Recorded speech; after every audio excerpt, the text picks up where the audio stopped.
Cuppa with So Timeless with me, Rowena. It's lovely to see you again, and thank you very much for joining me today.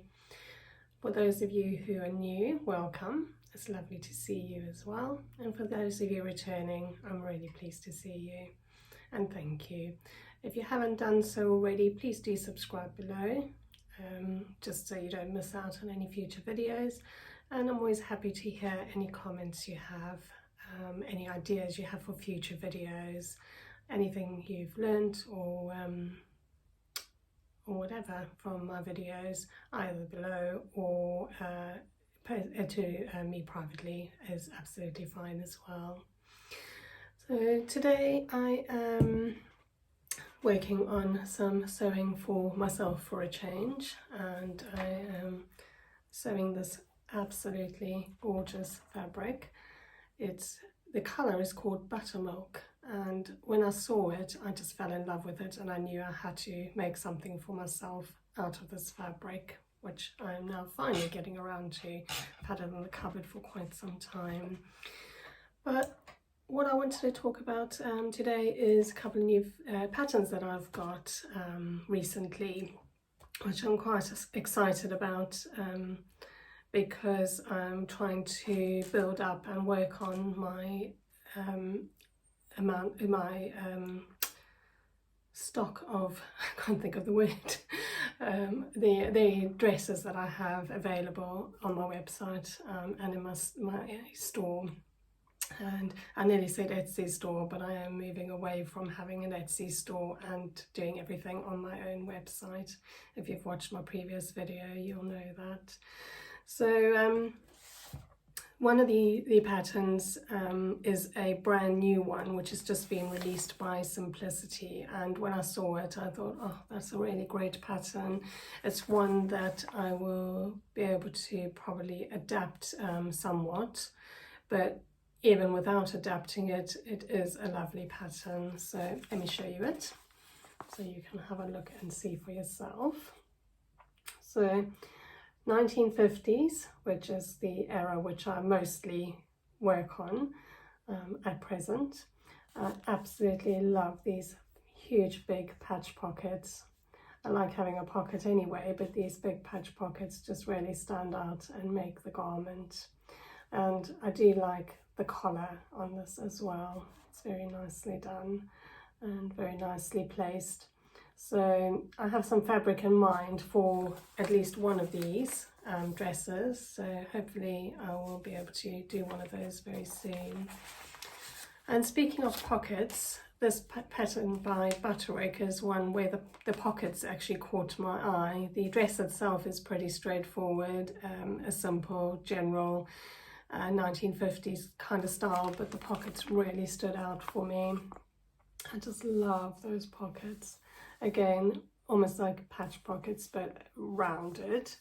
And it's just that detail. I don't know how well you can see it, that detail there, with the little bow, pulling it all in together. It's just absolutely gorgeous. There was just something about those that really stood out for me and that I really liked. And again, I do have a piece of fabric which I'm looking forward to making this dress in.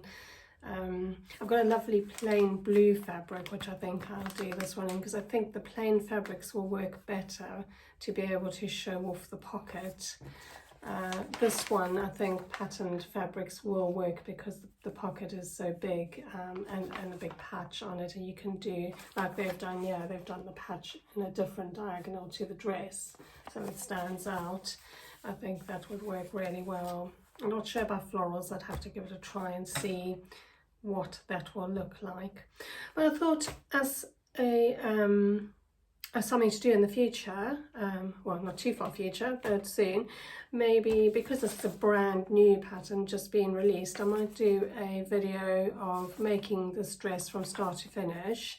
Not so much detail about every single step I'm sewing on it, but a review of how easy it is to use, what the pattern is like to use, so those of you who are sewers know whether it's something that's worthwhile getting, and those of you who aren't sewers might still be interested in just knowing what we go through when we're working with patterns. I often find I have to adapt things in patterns anyway, because of the way that they're made and designed. But yeah, I'll have a think about how I could do that. I might film a few shots as I'm working on it and cobble something together to give an overview and a review of the pattern. Might do the same thing with the butterick one. I know it's not a new pattern, but reviews of patterns I think are always interesting to see, and gives people an idea if it's something that's worthwhile trying if you are a sewist. So I'll give that a think about what I can do there. So the other thing I was going to mention, I do apologise, I think I look a little bit tired today. I haven't been getting a huge amount of sleep this week. I was going to just mention, I've really thought hard about whether to actually mention this in one of my videos or not, but I thought it's something that possibly I could share and help other people, and that's the only reason I'm sharing it, is with the hope that it might help other people. I have endometriosis, and I have done for very many years. Without giving away my age, I've had it for more than 20 years. And in the beginning, when I was first diagnosed, it took a long time to be diagnosed, because when I was first diagnosed, it wasn't something that was very well known, very recognized. I was just really, really lucky I could afford a private gynecologist, and the gynecologist that I saw actually had an interest in endometriosis, and so had done research and knew quite a lot about it. I went through a lot of different types of treatment when I was young, including hormonal treatments, which were awful. But I also had a lot of surgeries when I was young. And after having my children, I haven't had to have any further surgeries, because my last surgery that I did have, actually I had one after my first daughter, and that one I was in theatre for over 4 hours, and it wasn't a pleasant recovery. So I try to avoid it where I can, and I've tried to manage my condition as much as I can. But for anybody out there who has endometriosis, you know it's a chronic condition. Now, I might tell you a bit more detail another time, but I just wanted to say that one of the things I'm struggling with at the moment, I've had a flare-up of my symptoms, which has been ongoing for around 18 months now, and I'm still waiting for a gynecological referral on the NHS. I don't have private insurance anymore, so I can't afford to go private. And so I'm waiting for my referral, and the GP's been really good. I saw a GP who specialises in gynae conditions, and she's been really good, and she's given me some strong painkillers.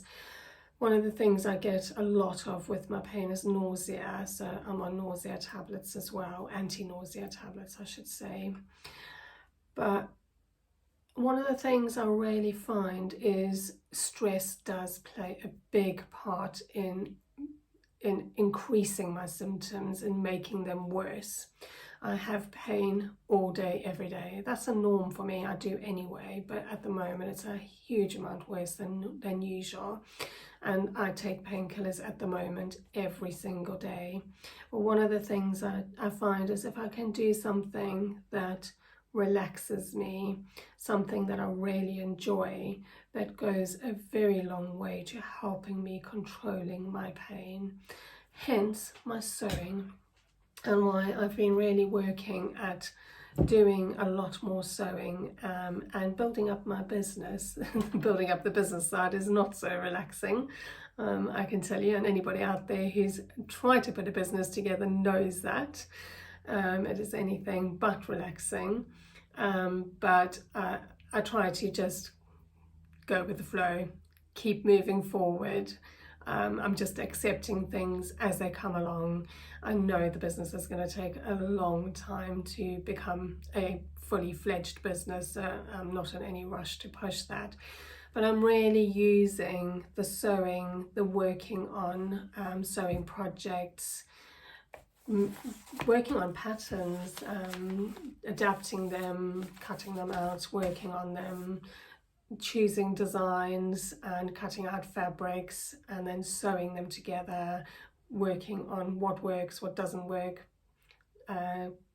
developing my techniques and my skills as I go along as well. All of those things I found are very useful, help take my mind off my pain and what I'm going through. At the moment, it's not helping my sleep very much. I am struggling with that, and I'm trying to find a way of getting more sleep. The main issue is the pain at night when I'm trying to relax and get to sleep. I can only lie in one position. As soon as I turn over and try and lie in a different position, the pain is horrendous, so I can't. So I'm getting used to sleeping in one position only, but it is very uncomfortable at times. And so I've been trying to work on ways of increasing and improving my sleep patterns, and I will come back to you as I find ways of doing that and share those with you. For the moment though, to get me through the days, I work my day job, and then on my days off I have my sewing and my vintage business, my vintage sewing to go back to, and I'm trying to use that to the best of my ability to help with what I'm going through. And if that can help anybody in any small way, I'm really grateful for that, because I'm not I don't share things easily. I don't share private things easily. I find it something very difficult to talk about and share what I'm feeling, but I just thought about it, and I thought, as I'm working through this, as the time is going on and it's becoming more of a chronic long-term issue that's more and more difficult to deal with.